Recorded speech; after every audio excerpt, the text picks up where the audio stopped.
राधा स्वामी जी। बाणी बाणी संत लाओ त्से।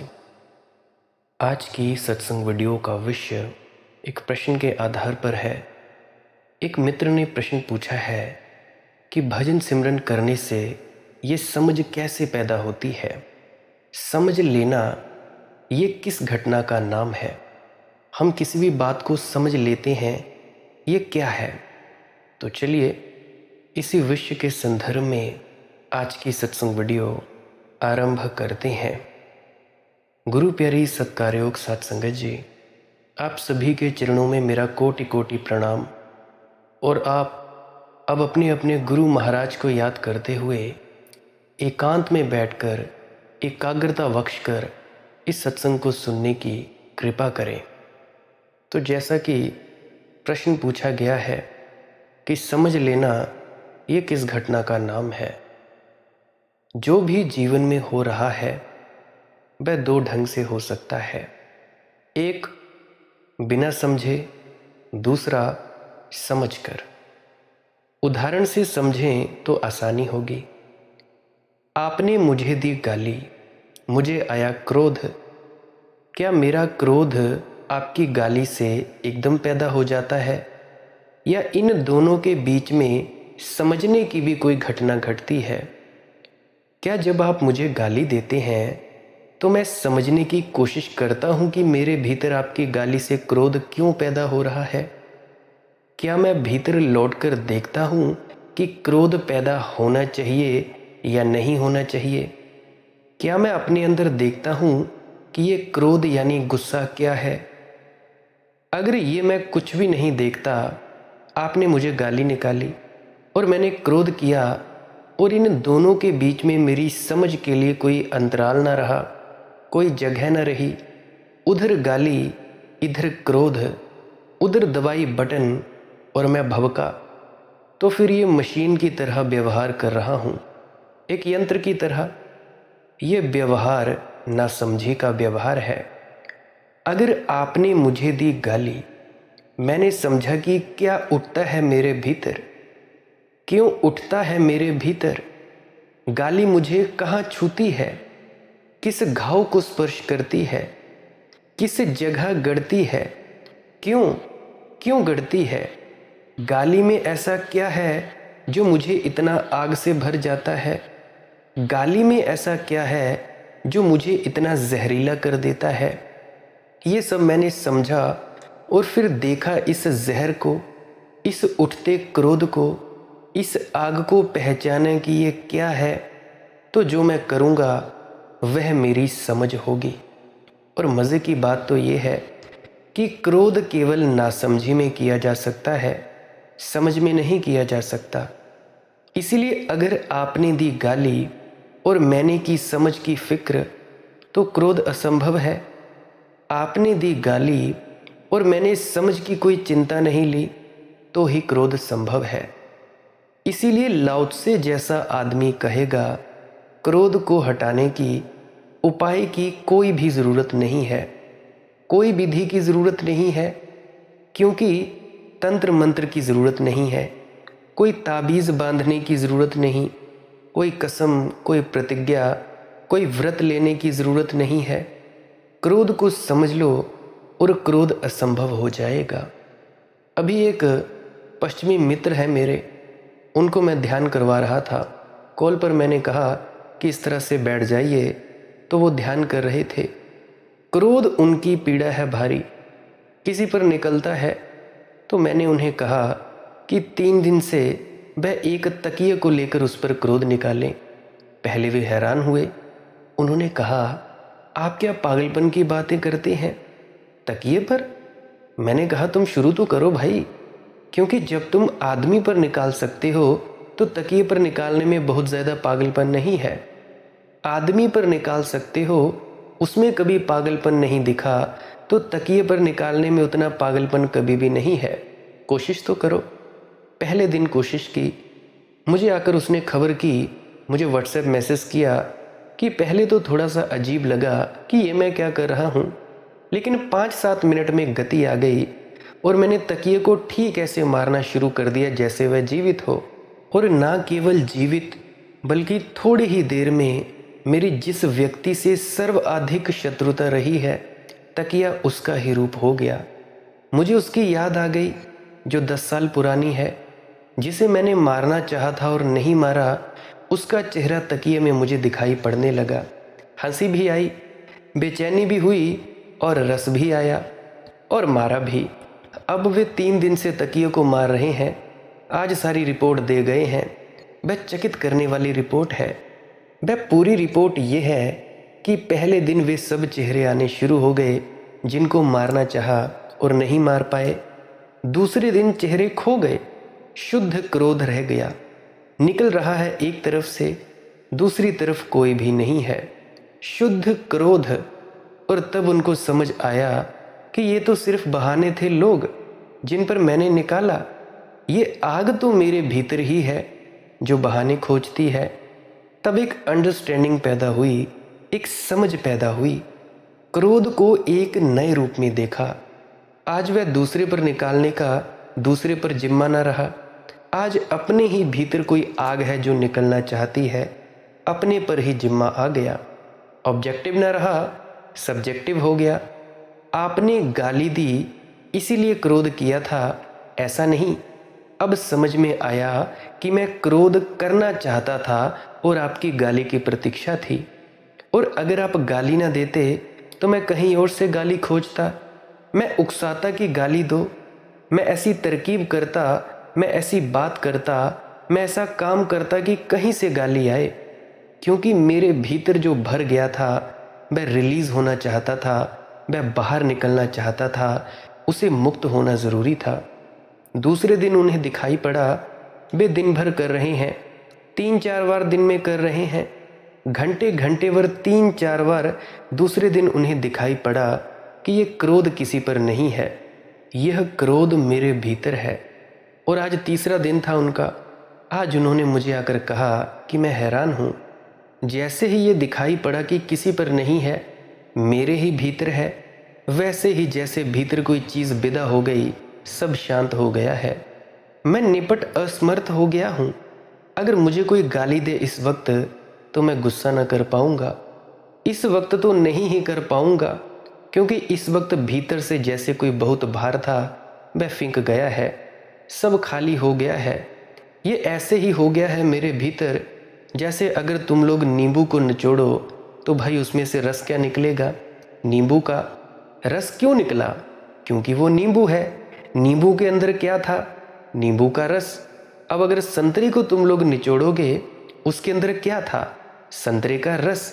तो वही बाहर निकला ना। तो तुम लोगों के भीतर से भी वही निकलता है जो तुम्हारे अंदर दबा पड़ा होता है। तुम लोग मुझे शिकायतें करते हो, मनदीप भाई गुस्से से बड़ा परेशान हूँ। तो भाई गुस्सा तुम्हारे भीतर दबा पड़ा है, तुम लोगों ने दबाया है।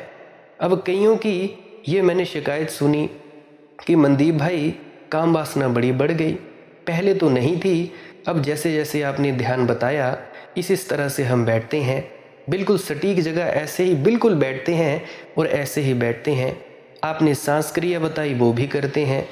इन सब प्रक्रिया को करने के बाद हम जितने ज़्यादा शांत होते गए हैं, भीतर से हमारे अंदर से काम वासना आ गई है। तो भाई ये काम वासना तुम लोगों ने दबाई थी अपने भीतर, ये बस बाहर आ गई है। तुम लोग जितना ज़्यादा किसी चीज़ को दबाते हो उतना ही वो चीज़ बाहर आ जाती है। देखो, जब भी कोई चीज़ बाहर आए तो दृष्टा बन के देखना है कि ये भावना आई, रहती है कुछ देर और चली जाती है। अगर तुम इस काम वासना की भावना को देखने में पूरी तरह से सक्षम हो गए, उस दिन ये काम वासना विदा हो जाएगी। ऐसा नहीं है कि तुम लोग काम वासना में नहीं उतर सकते, गुस्सा नहीं कर सकते, पैसा नहीं कमा सकते, अहंकार नहीं कर सकते, ऐसा नहीं है। ऐसा है फिर तुम इन चीज़ों का प्रयोग लोगे।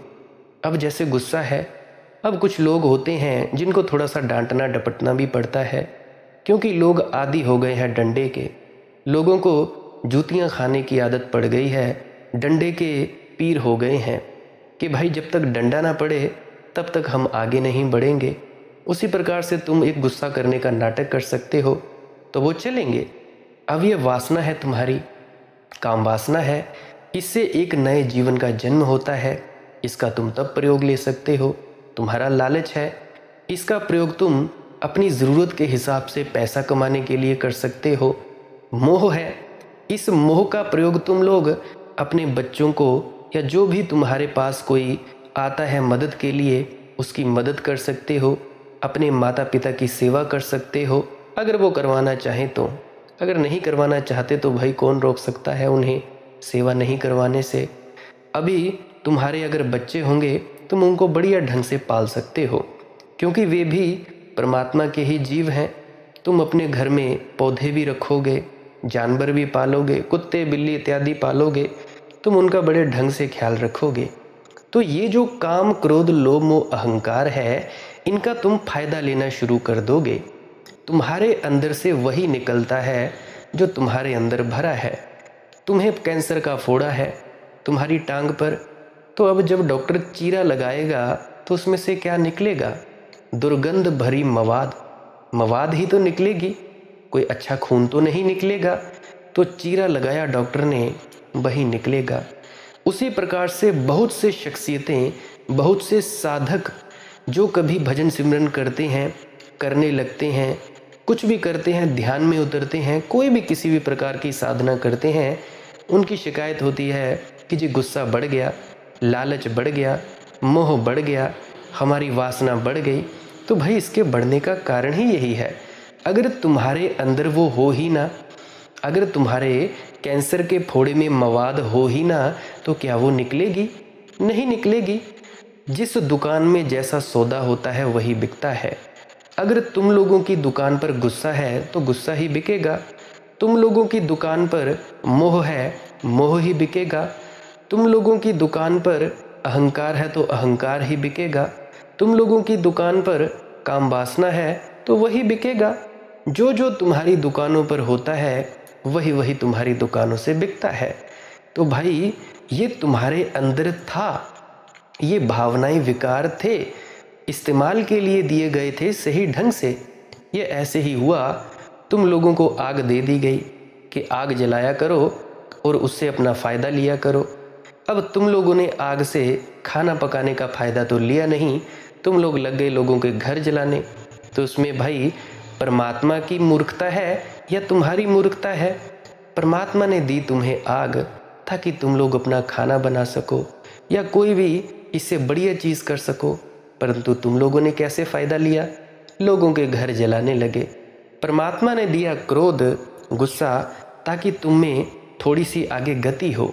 थोड़ा सा तुम लोग किसी को बोलो अरे नहीं ऐसे नहीं करना है, हल्का सा डांट डपट दिया, थोड़ी सी नाराज़गी शो कर दी, आगे बढ़े। वासना दी ताकि आगे संतान उत्पत्ति हो, क्योंकि परमात्मा की सृष्टि ऐसे ही चलती रहती है और ऐसे ही चलती रहनी चाहिए। मोह दे दिया, परंतु तुम लोगों ने मोह की अति कर दी। परमात्मा ने मोह दिया ताकि तुम अपने जो निजी सगे संबंधी है उनको देखभाल कर सको। तुम लोगों ने क्या किया? नहीं जी, मेरा बेटा है, मेरी बेटी है, मेरी पत्नी है, मेरा पति है, मेरा घर है, मेरा लैपटॉप है, मेरी गाड़ी है, मेरा बंगला है। अरे भाई अगर तुम लोग उसे मेरा नहीं भी कहोगे ना, तब भी वो आपका रहेगा। आपके कहने या ना कहने से ये बात नहीं बदलेगी। अब आप अगर मेरा मेरा नहीं कहोगे तो क्या आपके माता पिता बदल जाएंगे जिनसे आपने जन्म लिया? तो क्या आपके बच्चे बदल जाएंगे जिनको आपने जन्म दिया, आपके द्वारा जो पैदा हुए? बस इतना सा ही करना है। तो मैं बात समझ की कर रहा था। समझ का अर्थ है आपके भीतर जो भी घटे वह आपके जानते हुए, अवेयरनेस में, आपके होश में, आपके चैतन्य में घटे जो भी, और तब बहुत कुछ घटना बंद हो जाएगा, अपने आप बंद हो जाएगा। और जो बंद हो जाए वही पाप है, और जो होश पूर्वक भी चलता रहे वही पुण्य है। और समझ कसौटी है, समझ के साथ जो चल पाए वह पुण्य है, और समझ के साथ जो ना चल पाए वह पाप है। ना समझी में ही जो चल सके वह पाप है, और ना समझी में जिसे चलाया ही ना जा सके वह पुण्य है। तो ये समझ का अर्थ इतना ही हुआ कि मेरे भीतर जो भी घटता है वह मेरे ध्यानपूर्वक घटे, मेरे गैर ध्यान में ना घटे। और सब गैर ध्यान में घटता है। कब आप क्रोधित हो जाते हो, कब आप प्रेम से भर जाते हैं, कभी आप सुख अनुभव करते हैं, कब आप दुख अनुभव करते हैं, सब भान के बाहर है, अनकॉन्शियस है। अचानक लगता है सुखी हूँ, अचानक लगता है दुखी हूँ, लगता है बड़ा विषाद है। और जब आपको विषाद लगता है तब आप ये नहीं सोचते कि ये मेरे भीतर से आ रहा है। तब आसपास आप कारण खोजते हैं, कौन कर रहा है विषाद में, मुझे कौन डाल रहा है। लड़का डालता है कि लड़की, कि पत्नी, की पति, कि मित्र, कि धंधा, कौन है। फौरन आप खोजने निकल जाते हैं और खोजकर किसी न किसी को पकड़ लेते हैं। तुम्हारे अंदर दुख हुआ तो तुम खोजने लगते हो कि भाई उसके कारण दुख हुआ। ये नहीं तुम जानते कि भाई तुम्हारे अंदर दुख था इसीलिए तुम्हें दुख हुआ। कोई व्यक्ति किसी को ना सुखी कर सकता है ना दुखी कर सकता है, जब तक कि कोई व्यक्ति खुद व खुद सुखी या दुखी होना ना चाहे। ये मैंने बहुत लोगों में देखा है। रोते रहते हैं, चिल्लाते रहते हैं, सब कुछ है, सब कुछ मालिक का दिया है। अगर उसकी बिरह में रो तो बात अलग, परंतु फिर भी बेवजह ऐसा हुआ तो वैसा हुआ, उसने मुझे ऐसा कर दिया, मैंने उसे तब गाली निकाली, उसने मुझे दुख दिया, मैंने उसे मार दिया। आज दुनिया में यही सब हो रहा है। यही सब हो रहा है क्योंकि लोग सोचते हैं कि सामने वाले के कारण मुझे ये दुख हुआ है। तुम दुख में पहले ही थे, बस तुमने कारण खोज लिया कि मुझे पत्नी ने दुख दिया, मुझे पति ने दुख दिया, मुझे लड़की ने दुख दिया, मुझे लड़के ने दुख दिया, कि मेरे मित्र ने दुख दिया, कि मेरा जो धंधा है वो मंदा चल रहा है। ये सब तुम्हारी बातें हैं। जितने भी संत महात्मा हुए हैं धंधे तो उन्होंने भी किए, परंतु क्या वो दुखी आए, तुम्हें नज़र आए? जो गुरु जो तवों पर बैठ जाते हैं, गर्म तवों पर, क्या तुम्हें उनके माथे पर शिकन भी नज़र आई? मुझे नहीं लगता कि आई होगी। हाँ, दर्द होता है शरीर को, दुख नहीं होता। अब जैसे मुझे कांटा गड़ जाए, मेरे पाँव में कांटा गड़ जाए तो मेरे शरीर को दर्द होगा, पर मुझे ये दुख नहीं होगा कि भाई मेरे पाँव में कांटा गड़ा है। आज से करीब करीब 5, 6, 7 साल पहले की बात है, या शायद 4-5 साल पहले की बात होगी, या 3-4, मुझे कुछ याद नहीं। 31 दिसंबर की रात थी। 31 दिसंबर की रात थी और मैं गिर गया। स्कूटी चलाते चलाते इतनी धुंध थी, गिर गया। मेरा मुंह टूट गया। दर्द तो हो रहा था, हंसने की कोशिश कर रहा था, हंसा नहीं जा रहा था। मेरे 4-5 मित्र गवाह हैं, कभी भी आ जाना यहाँ पे हिमाचल में, उनसे पूछ लेना। एक तो यह है मित्र जिनका तुम लोग सत्संग सुनते होंगे, बहुत से लोग शब्द धुन सत्संग के नाम से, अखिल भाई। एक तो मेरा मित्र वो है, वो गवाह है सबसे बड़ा, क्योंकि सबसे ज़्यादा वही शख्स मेरे साथ रहा है। सबसे ज़्यादा, इतने कोई मित्र मेरे साथ नहीं रहा जितना वो रहा है। तो वो गवाह है। मेरा मुंह टूट गया। मुझे कॉल आया मेरी घरवाली का, जो अभी मेरी घरवाली है, कहने लगी कि यार तुम्हें दुख नहीं हुआ कि तुम इतना, तुम्हारा मुंह टूट गया और तुम्हारे मुंह से खून निकल रहा है। मेरी जो गालें थी छिलविल गई थी और मेरी जो ठुड्डी थी उसमें एक कंकड़ घुस गया था, थोड़ा सा लंबा था, और जैसे ही उसे निकाला तो खून ऐसे टिप टिप जल रहा था जैसे पानी चले। तो ऐसा हुआ था। तो वो कहने लगी क्या तुम्हें दुख नहीं हुआ? मैंने कहा भाई दर्द हो रहा है, मुझे दुख नहीं हुआ। तो वो कहती कि यार तुम्हें दुख नहीं हुआ कि तुम्हारा फेस बिगड़ गया है, तुम्हारा चेहरा खराब हो गया है। मैंने बोला यार क्या करना है चेहरे का, ठीक होना होगा तो हो जाएगा, नहीं होना होगा तो नहीं होगा, मुझे इससे क्या लेना देना। परंतु हाँ, इतना ज़रूर कह सकता हूँ कि मेरे शरीर को दर्द ज़रूर हो रहा है, पर मुझे कोई दुख नहीं है, क्योंकि मेरे भीतर दुख नहीं है तो मैं किस बात का दुख मनाऊं? मेरे भीतर सुख नहीं है, मैं किस बात का सुख मनाऊं? मुझे तो बस मस्ती है। नाम खुमारी नानका चढ़ी रहे दिन रात। ये तो वो खुमारी है, ये कभी भी उतरती नहीं है। एक बार चढ़ जाए सो चढ़ जाए। देखो, ये जो जिसको तुम दुख कहते हो, ये दुख नहीं है, ये दर्द है। दुख में और दर्द में ज़मीन आसमान का अंतर होता है। अभी तुम्हारे पाँव में कांटा गड़ गया, तुम्हें दर्द हुआ, ये बात सत्य है, परंतु तुम उसे ले लेकर सोच सोच कर खुद को दुखी बनाए जाओ, ये है दुख। तो मैं बात क्या कह रहा था? मैं ये कह रहा था कि आपके भीतर होता है दुख, परंतु आप टाल देते हो कि सामने वाले की वजह से मुझे दुख हुआ। लेकिन वे सब एस्केप गॉड्स हैं, ये सब बहाने हैं, ये सब खूंटियाँ हैं, वे कोई असली नहीं हैं।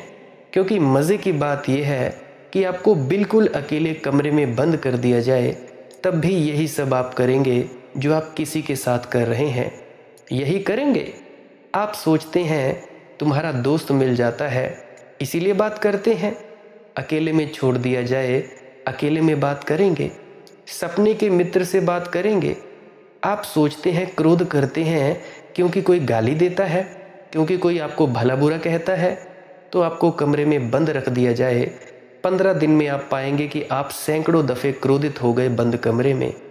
हो सकता है कमीज़ ज़ोर से पटकी हो सकता है बर्तन फेंक दिया हो सकता है स्नान करते वक्त क्रोध निकाला हो। 25 रास्ते से आप क्रोध निकाल लेंगे। ये समझ पूर्वक हो सके जो भी भीतर घटता है, अंतर जीवन की कोई भी घटना मेरे गैर ध्यान में ना हो, इसका नाम समझ है, अंडरस्टैंडिंग है। और मज़े की बात तो ये है कि समझ अगर हो तो जो गलत है वह होना अपने से बंद हो जाता है, समझ ना हो तो जो सही है उसे आप कितना ही उपाय करें तो भी आप उसको शुरू नहीं कर सकते।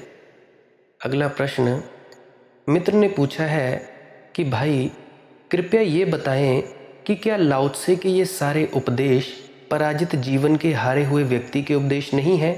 क्या इन उपदेशों के मूल में एक प्रकार की निषेधात्मक अभिवृत्ति या पलायनवादिता नहीं है?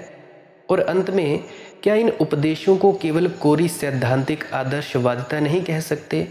ये व्यवहारिक नहीं है और ना इनमें काम से मुक्त होने का या अमूर्छित होने का उपाय बताया गया है। तो कृपया आप बताएं कि ये क्या समझाना चाहता है लाओ त्से। भाई लाओ त्से उपाय में विश्वास नहीं करता। क्यों?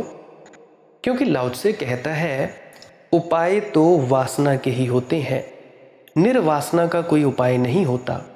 उपाय का मतलब होता है साधन, उपाय का मतलब होता है रास्ता, उपाय का मतलब होता है कहीं पहुंचने के लिए की गई कोई क्रिया। रास्ते का मतलब होता है किसी मंजिल को जोड़ने वाली व्यवस्था, क्योंकि सेतु साधन। लाओ त्से कहता है किसी भी प्रकार की वासना के लिए उपाय की ज़रूरत है, मार्ग की ज़रूरत है, दौड़ने की ज़रूरत है, मेहनत करने की ज़रूरत है, प्रयास करने की ज़रूरत है। निर्वासना के लिए तो समझ अंडरस्टैंडिंग काफ़ी है, निर्वासना के लिए समझ काफ़ी है। अभी मैंने बताया कि समझ क्या है, कोई उपाय आवश्यक नहीं है लाओ त्से के लिए। और जो भी समझ पाए पूरी बात को, उसके लिए भी कोई उपाय आवश्यक नहीं है। सब उपाय नासमझों के दिए गए खिलौने हैं, धीरे धीरे छीनने की व्यवस्था है। इकट्ठे वे न छोड़ सकेंगे, इसलिए धीरे धीरे छुड़ाने का आयोजन है। लाओ त्से तो कहता है कि अंडरस्टैंडिंग, समझ, प्रज्ञा, अगर ख्याल में आ जाए मन का ये जाल, तो आप इसी क्षण बाहर हो जाएंगे ख्याल में आने से ही। कोई और उपाय की ज़रूरत नहीं है। मुझे ये समझ में आ जाए कि ये जहर है, तो ये प्याला मेरे हाथ से छूट जाएगा अगर मैंने किसी प्याले को पकड़ा हो। प्याले को छुड़ाने के लिए मुझे कोई कसरत करने की ज़रूरत नहीं है। अगर मुझे समझ में आ जाए आग जलाती है, तो हाथ आग की तरफ जाने से रुक जाएगा। इसे रोकने के लिए मुझे 2-4 पहलवान लगाने की ज़रूरत नहीं है। उपाय तो तब करने पड़ते हैं जब समझ ना हो। समझ हो तो उपाय की ज़रूरत नहीं है। भजन सिमरन किया ही इसीलिए जाता है ताकि समझ पैदा हो। ये समझ ही तुम्हारी सच्ची गुरु है। सच्चा गुरु समझ है। किसी भी चीज़ को तुम समझ के करोगे तो उपाय करने की क्या ज़रूरत। इसीलिए 2 मार्ग हैं, एक मार्ग है उपाय का, एक मार्ग है नासमझी का। नासमझ आदमी, मूर्ख आदमी कहता है समझ तो मेरे पास नहीं है, कोई उपाय ही बता दो। पंडित जी ये लो, लीजिए 10,000, कोई हवन यज्ञ करवा दो जिससे मैं समझ की कमी पूरी कर लूँ। कोई तरकीब, कोई टेक्निक, कोई मेथड बता दो। ना समझी उपाय मांगती है। यहाँ तक कि बहुत से मूड ऐसे हैं जो इसी बात से यज्ञ करवाते हैं कि हमें गड़ा धन मिल जाए, पैसा मिल जाए, करोड़पति हो जाए रातों रातों। इसीलिए तो ये सट्टेबाजियों की एप्लीकेशंस डाउनलोड कर रखी हैं। सपने देखो इन लोगों के, 100 रुपया लगाकर 4-5 करोड़ कमाने की सोचते हैं। मेहनत नहीं करनी। जितना दिमाग की खपच तुम इस सोच विचार में करते हो, क्या उतना तुम मेहनत करके नहीं कमा सकते? 100 रुपये के लगाकर पता नहीं कोई एक आध को 0.0000097% लोगों को होगा, और जो होते हैं कोई एक आध होता है, एक आध हो जाता है, या किसी भी एप्लीकेशन की प्रमोशन जानबूझकर ये कर देते हैं कि हाँ भाई उसको मिला, लगे तुम भी 20 लाख कमाने। मेरे मित्र हैं बहुत सारे मित्र हैं जो ये सट्टेबाजियों की ऐप खेलते हैं। 100 रुपया लगाते हैं, IPL में लगाते हैं, सट्टा लगाते हैं, या कोई भी किसी भी प्रकार का मैच लगा हो। IPL खेला, IPL वैसे तो इन्होंने खेला नहीं, तो कैसे खेलते हैं 100 रुपया लगाकर, और उम्मीद रखते हैं हमें करोड़ों रुपए आ जाए। इसी उम्मीद में ये 100 रुपया गवाते हैं। कहते हैं चलो पैसे ही पूरे हो जाएं। यही बस इनका जाल है।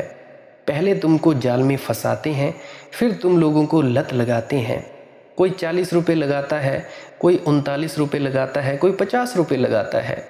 50 रुपये लगाकर सोचते हैं हमें मिल जाए, और जब हारने लगते हैं पैसे तो बोलते हैं कि चलो जितना मैंने लुटाया है या जितना खोया है उतना ही वापस आ जाए। एक महिला थी, मैंने अभी शायद इंस्टाग्राम पर, शायद यूट्यूब पर मैंने खबर देखी थी। उसमें बताया जा रहा था कि जो महिला थी उसने कोई 30-40 लाख रुपए अपना सट्टेबाजी में गवा दिया। 3 लाख पहले उसने कमाया, फिर उसने 3 लाख पूरा डाल दिया। उसको कमाते कमाते इतना लॉस हो गया उसका कि 30 लाख तक बात आ गई। तो ये है सारी सच्चाई। कहते हैं कि भाई जल्दी अमीर हो जाएंगे, कोई टेक्निक बता दो, कोई उपाय बता दो। सच कहूँ तो यहाँ पे मूर्खों की कोई कमी नहीं है। भारत में पागलों की कमी नहीं है। तुम पागल बनते हो क्योंकि तुम बनने के लिए तैयार हो। इसीलिए तो किसी भी बाबा के चक्कर में आ जाते हैं। बाबा कहता है कि भाई 25,000 लगेंगे, काम हो जाएगा। 4 दिन तुम लोगों के विश्वास के कारण वो काम होता है, 5वें दिन फिर वही क्लेश। होता कुछ नहीं है। इसके बजाय अगर तुम लोग अपने भीतर उतरोगे, अपने भजन सिमरन के माध्यम से समझ पैदा करोगे, और तुम्हारे अंदर वो शक्ति पैदा होगी, आध्यात्मिक शक्ति पैदा होगी, तो उसके माध्यम से तुम्हारे पर कौन बड़ा बली हुआ है कि कोई परमात्मा से ऊपर चला जाए। बड़े से बड़ा तांत्रिक, बड़े से बड़ा ओझा तुम्हारा कुछ नहीं बिगाड़ सकता। कोई भी ऐसा व्यक्ति नहीं है इस दुनिया में, अगर आपके कर्म अच्छे हैं तो आपको कोई दंड दे सके। अगर आपके कर्म बुरे हैं तो आप सोचते हैं कि भाई उसने करवाया होगा। अगर तुम्हारी दुकान डूब गई, इसने करवाया होगा, उसने करवाया होगा। ये नहीं देखते कि भाई हमारे कर्मों का फल है। कर्म जो जो करेगा तू, भरे फिर भोगना भरना। भाई जो कर्म किया है वो भोगना ही पड़ता है। अब एक बात और बड़ी मज़े की है। बहुत से लोग सोचते हैं कि जो बुरे करते हैं लोग, उनके साथ तो बड़ा अच्छा हो रहा है। भूल में ना रहें, जो लोग तुम लोगों को लगता है कि भाई वो उनके साथ बड़ा अच्छा हो रहा है और कर रहे हैं बुरे कर्म, उनके अभी अच्छे कर्मों का फल मिल रहा है। और जब उनके बुरे कर्मों का फल मिलेगा तब देखना मज़ा। मैं अपनी बात बताता हूँ, अपने घर की बात बताता हूँ, किसी और की तो क्या ही बात करनी। अपना मुंह काला करके बात बताता हूँ।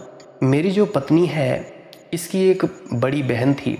3 बहनें हैं, तीसरे नंबर की मेरी पत्नी है, पहले नंबर की एक सबसे बड़ी और दूसरे नंबर की वो बहन थी। आज से 3-4-5 साल पहले उसको बड़ा तंग किया जाता था उसके ससुराल द्वारा। उसकी जो सास थी अति की तंग करती थी, बहुत ही ज़्यादा। और फिर वो मर गई। जब वो मर गई, पीछे आ गई उसकी बेटी जो मेरी भांजी है। तो उसको पाला था मेरी पत्नी ने। जब वो उसकी मेरे साथ शादी नहीं हुई थी तो उसको पाला। और आज अभी मेरे ख्याल से 4-5 दिन पहले उसी की सास की बीमारी के कारण हम उसके पास गए, चलो हालचाल पूछाएं। मेरी पत्नी ने कहा कि चलो ऐसा करते हैं, उसकी खबर ले लेते हैं। अभी कोई 1-1.5 साल से उसको पैनक्रियाटिक कैंसर है, तो कैंसर अब बढ़ता चला जा रहा है। तो मैं गया, और जब मैं गया तो इसकी माताजी भी थी, मेरी सास, मेरी पत्नी की माताजी भी थी वहाँ पे। माताजी, मेरी घरवाली और मैं, हम तीनों गए हुए थे। तो वो कह रही थी, मेरी सास से बात कर रही थी कि पता नहीं मैंने कौन सा ऐसा कर्म किया है, ये किया है, वो किया है। मैं तो समझ गया कि भाई ये तुम्हारे ही कर्मों का फल है। तुमने अपनी बहू के साथ बुरा किया, अब तुम्हारे साथ हो रहा है। इंसान इतना नासमझ है कि भूल जाता है कि मैंने ऐसे ऐसे कर्म किए हैं। याद रखना मेरी बात प्रेमी सज्जनों, याद रखना, तुम लोग अगर अपने अंदर खोट रखते हो, अपने अंदर अगर बुरे बुरे मुंह बनाते हो किसी के आने पर, अगर कोई तुम्हारा पति मदद कर रहा है तुम बुरा मुंह बनाती हो, तो भाई तुम्हारा आखिरी वक्त सही नहीं होगा। मेरे देखे की बात है, आंखों देखी बात बता रहा हूँ, को कापियों किताबों की बातें नहीं बता रहा हूँ। खुद की आप बीती अपने मुंह काला करके तुम लोगों को बता रहा हूँ कि यह है सच्चाई। तुम सोचते होगे कि भाई उसने बुरा कर दिया, वो बुरा कर रहा है या कर रही है, बड़े मज़े में है। ध्यान रखना, हर किसी को कर्म फल भुगतना ही पड़ेगा। चाहे कुछ भी हो जाए, कुछ भी उपाय कर लो, ये कर लो, वो कर लो, हवन यज्ञ कर लो, इतना दान पुण्य कर लो ना, जो किया है भुगतना ही पड़ेगा। ये मेरी आप बीती है। तो तुम लोग, अगर तुम्हारा पति अच्छा है और तुम लोग अपने पतियों के साथ क्लेश करती हो, तो भाई तुम लोगों का अंत समय ठीक नहीं होने वाला है। हॉस्पिटलों में ये जितने भी है ये नरक ही तो है, इससे बड़ा नरक और क्या भोगोगे। किसी को पेट में बीमारी, किसी को शुगर, किसी को बीपी हाई, किसी को ब्रेन में इंजरी, किसी की टांगें खराब, किसी का कुछ, किसी का पेशाब रुक जा रहा है, किसी का कुछ रुक जा रहा है। ये क्या है? किसी को हृदय में स्टंट पड़ रहे हैं। ये तुम्हारे ही कर्मों का फल है। और बाद में तुम लोग भूल जाते हो, फिर तुम राम राम करते हो, वाहिगुरु वाहिगुरु करते हो। तो याद रखना, वाहिगुरु वाहिगुरु करने से तुम्हें जो कर्म तुमने किया है वो भुगतना ही पड़ेगा, कर्म ना कटेगा। हाँ, तुम लोगों को ऐसा हो सकता है कि तुम भूल जा सकते हो थोड़ी देर के लिए दर्द को। मैंने उस लेडी को दर्द से कराहते देखा है खुद अपनी आंखों से। और मुझे मेरी पत्नी बता रही थी कि इसकी दूसरी बहन का फ़ोन आया था कि भाई जब से हम जाकर आए हैं वो थोड़ा ज़्यादा बीमार हो गई है। तो ऐसी होती है कर्म फल की सज़ा। जो पति और जिसकी पत्नी ठीक है, अच्छी खासी है, जो पति अपनी पत्नियों को तंग करते हैं बेवजह, बिना मतलब के बेफालतू, उनका भी अंत समय ठीक नहीं होगा। बीमारी आएगी, एक्सीडेंट होगा, हॉस्पिटलाइज्ड हो जाओगे। इससे बड़ा नरक और परमात्मा नहीं देता। कुछ ना कुछ बीमारी तुम्हें लग ही जाएगी, चाहे वो पत्नी है, चाहे वो पति है। अगर तुम लोग किसी के साथ व्यवहार अच्छा नहीं करोगे, तुम्हारे साथ भी अच्छा नहीं होगा। और याद रखना, अगर तुम लोग चाहते हो कि कोई तुम्हें इज्जत दे, तो पहले इज्जत देना शुरू करो। अगर तुम लोग चाहते हो कि कोई हमें प्यार दे, तो पहले प्यार देना शुरू करो।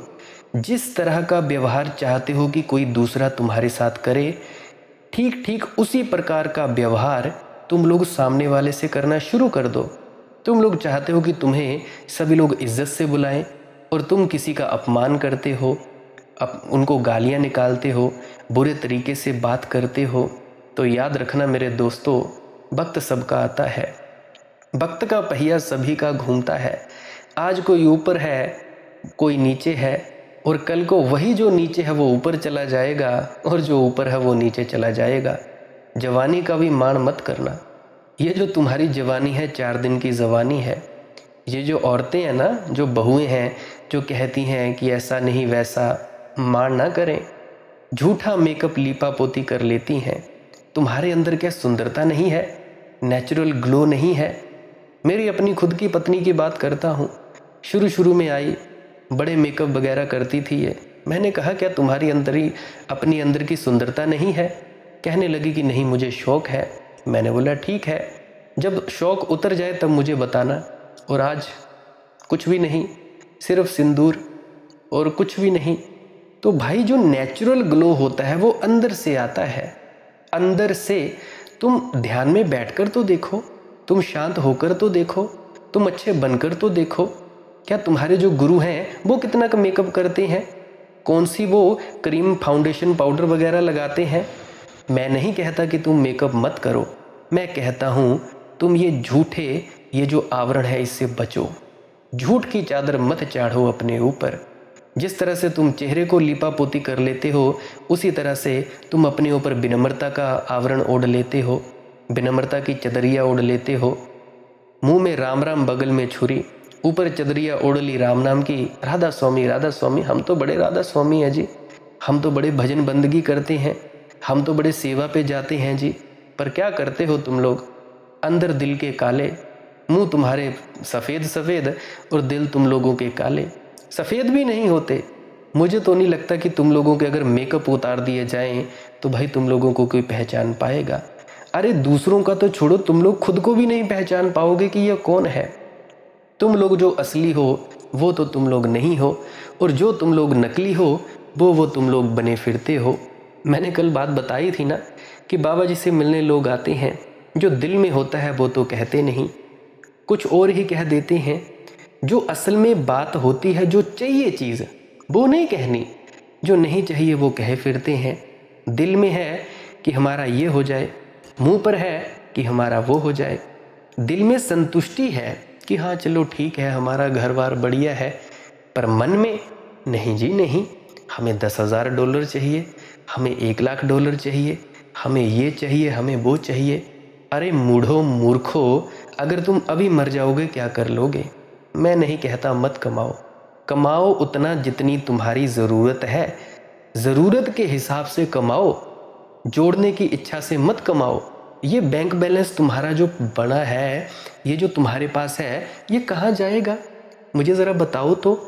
तुम्हारे बच्चे ही खाएंगे और क्या होगा। खैर छोड़ो ये सब बातें, कहीं का कहीं पहुँच गया।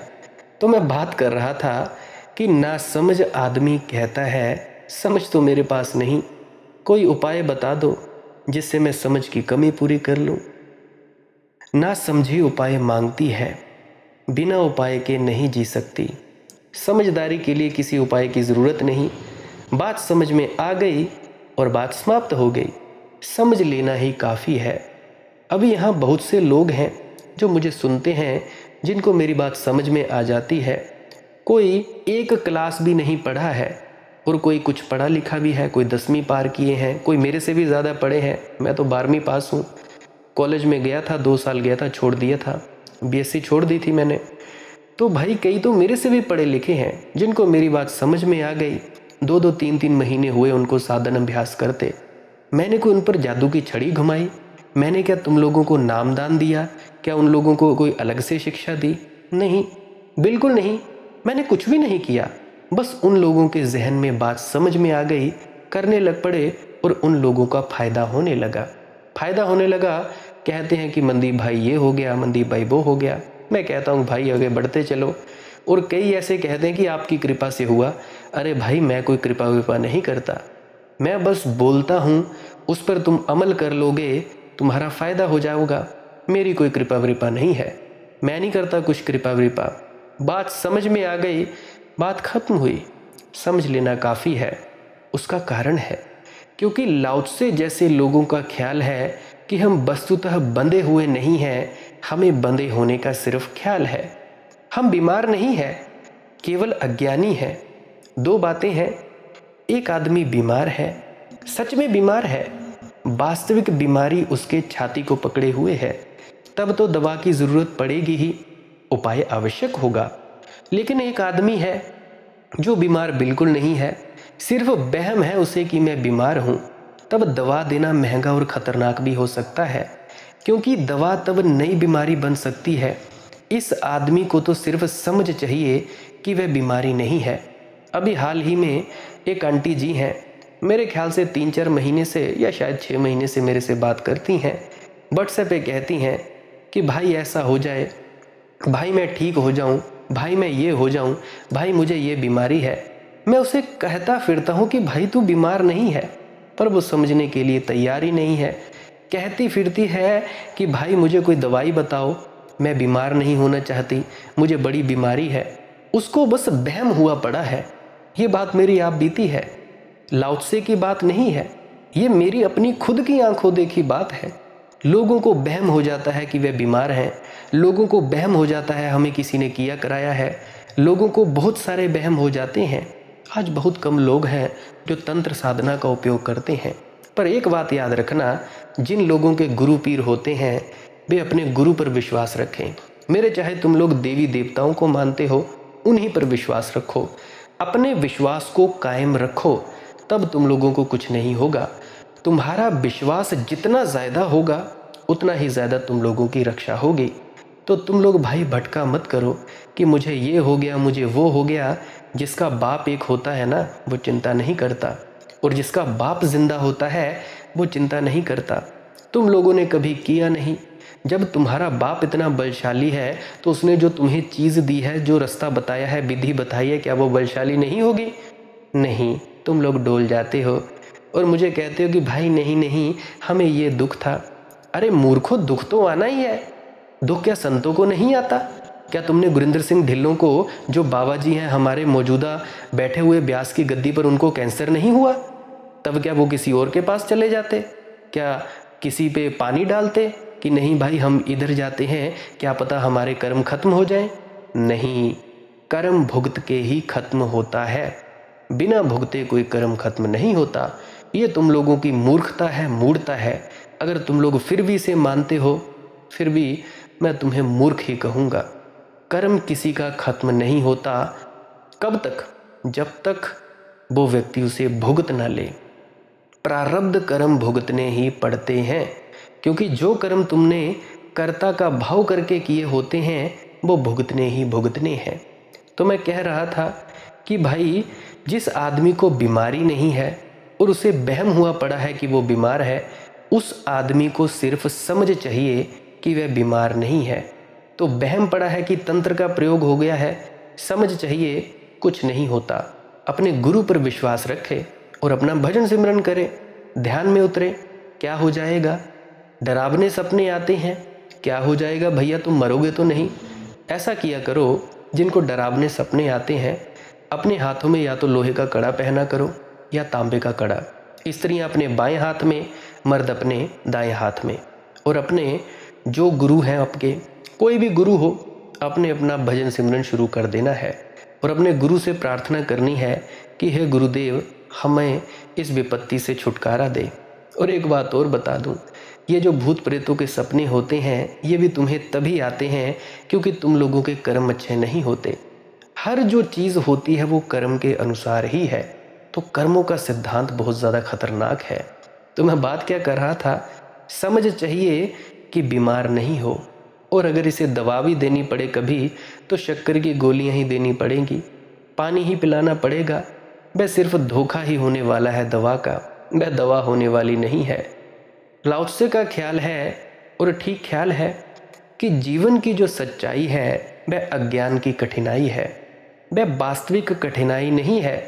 हम सच में ही परमात्मा से दूर नहीं हो गए हैं, सिर्फ हमें ख्याल है। हम सच में ही अपने जीवन के महल के बाहर चले नहीं गए हैं, चले जाने का हमें सिर्फ ख्याल है। हमने जीवन की संपदा, संपत्ति, पैसा, धन दौलत को खोया नहीं है, बस हम भूल गए हैं। अगर ये बात है तो लाओ त्से कहता है उपाय की क्या ज़रूरत? तुम राजा हो ही, तुम पहले से ही शहंशाह हो। जितने भी लोग मुझे सुन रहे हैं या जितने भी लोग मुझे नहीं सुन रहे हो, तुम पूरे पूरे शहंशाह हो, राजा के बेटे हो, बेटियां हो, जितने भी हो सभी। बस तुम भूले बैठे हो कि भाई हम नहीं हैं। तो इसमें उपाय की क्या ज़रूरत? उपाय का कोई सवाल नहीं है, समझ पर्याप्त होगी। समझ ही उपाय है। बुद्ध ने कहीं कहा है कि जो नहीं समझते उन्हें मैंने विधियां दी हैं, और जो समझते हैं उन्हें मैंने समझ दी है। तुम लोगों ने देखा नहीं कि बाबा जी महाराज क्यों सत्संग फरमाते हैं? मूर्ख तो नहीं वो, उनका दिमाग तो नहीं खराब हो गया? जितने भी संत महात्मा हैं वो सत्संग क्यों देते थे?